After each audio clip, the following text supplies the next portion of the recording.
Olá pessoal, hoje a gente vai falar um pouco sobre o governo JK, período que marca o final da década de 50 no Brasil e é considerado o período dos anos dourados. Esse termo ele é empregado por conta de vários eventos que vão marcar o governo de Juscelino. A primeira grande marca do governo de Juscelino Kubitschek é a estabilidade política. Num período entre 45 e 64, ou seja, no período entre ditaduras, o governo JK é um raro exemplo de estabilidade política.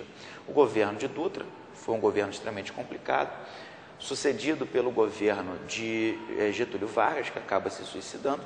Posteriormente, Juscelino, que tem um governo relativamente tranquilo. Logo após, nós temos o governo de Jânio, que dura 7 meses apenas e acaba com a renúncia do presidente. E, na sequência, João Goulart, que é afastado do poder depois de um golpe militar em 64. Então, a estabilidade política é uma situação rara nesse período entre ditaduras. E é construída pelo Juscelino graças a uma série de alianças que o presidente vai construir com os segmentos de oposição, minimizando, então, as rivalidades políticas e criando uma certa estabilidade para o seu governo. Inclusive alianças feitas com os próprios segmentos militares, que não estavam muito de acordo com a sua posse, depois da eleição. Além disso, outro elemento que contribui para a estabilidade política do governo Juscelino é o crescimento econômico. O governo JK vai conseguir promover um crescimento acelerado da economia brasileira a partir de um plano de ação chamado Plano de Metas.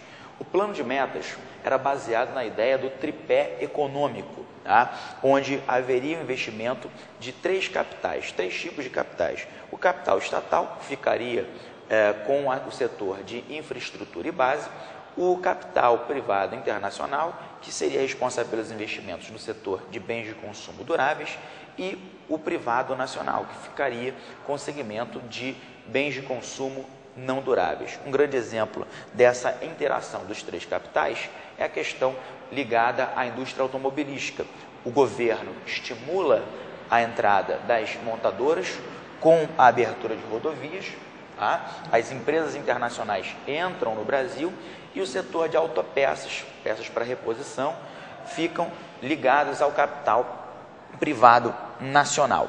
O plano de metas vai conseguir fazer o Brasil crescer e é um marco no processo de industrialização brasileira.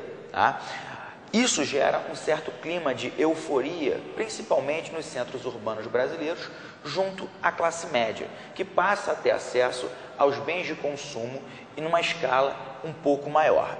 Outro ponto que vai contribuir para a euforia nacional e com essa ideia dos anos dourados é a conquista do primeiro campeonato de futebol. O Brasil é campeão da Copa do Mundo de 58, depois do fracasso no Maracanã em 50 e ter saído nas quartas de final na Copa de 54. Finalmente o Brasil é campeão e se projeta no mundo como uma potência do futebol.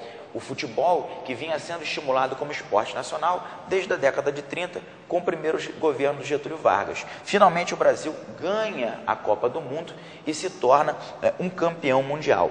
Outro elemento de projeção nacional importante e de orgulho para o Brasil foi a Bossa Nova. A Bossa Nova, que foi um ritmo genuinamente brasileiro, que conquistou o mundo também nesse mesmo período. Era o Brasil crescendo e se projetando internacionalmente.